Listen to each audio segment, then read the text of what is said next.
Good day mga katings, for today's video guys, hinipini na nag-itemp yung tirahin natin.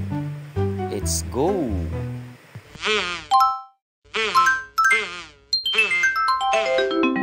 Kalikotings! At ayan, buksan muna natin yung unit mga katings para ma-check natin kung ano ba yung may sira. Kasi nag-high temp daw to. Ayan. At hindi na pala gumagana yung blower. Sira na yan siguro guys. Kaya papalitan na natin yan. Dali lang naman yan palitan. Siya yung nagsisilbing cooling device niyan guys. Para hindi mamuo yung init dyan sa likod. At hindi mag-init at masunog yung mga wirings dyan o kaya yung mga electronic components niya guys. One eternity later. Ayan guys, at natanggal na natin yung lumang fan blower. Papalitan na natin yan at sunog na. Okay.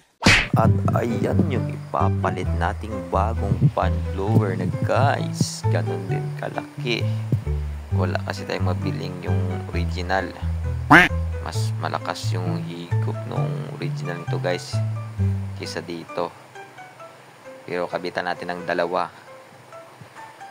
Lagyan pa natin ng isa yan guys. Dalawa yung binili namin guys. Ililagay namin dun sa kilid. Para yun yung magsisilbing tagahigop sa taas. At yan yung sa baba. Fast forward na natin muna guys.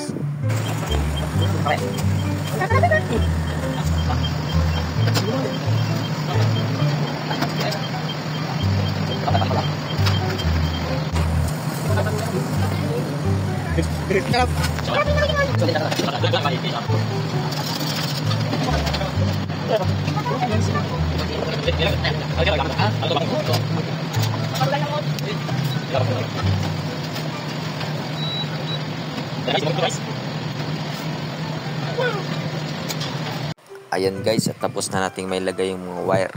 Ayan, okay na. Nakabukas na yan at umiikot na. Dito namin nilagay yung pangalawang blower guys. Yan, para may suporta dyan na isa pa na humihigop din ng init. Di kasi kaya ng isa. Kasi di tulad ng original na malakas yung higop nun.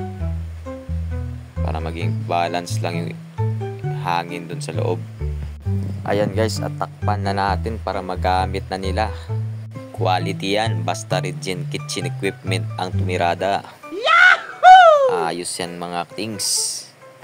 Shout out muna tayo guys sa mga nagko-comment, nagre-react at sa mga bagong followers natin sa ating page. Maraming salamat sa walang sawang suporta guys. Shout out and have a good day sa inyo mga katings.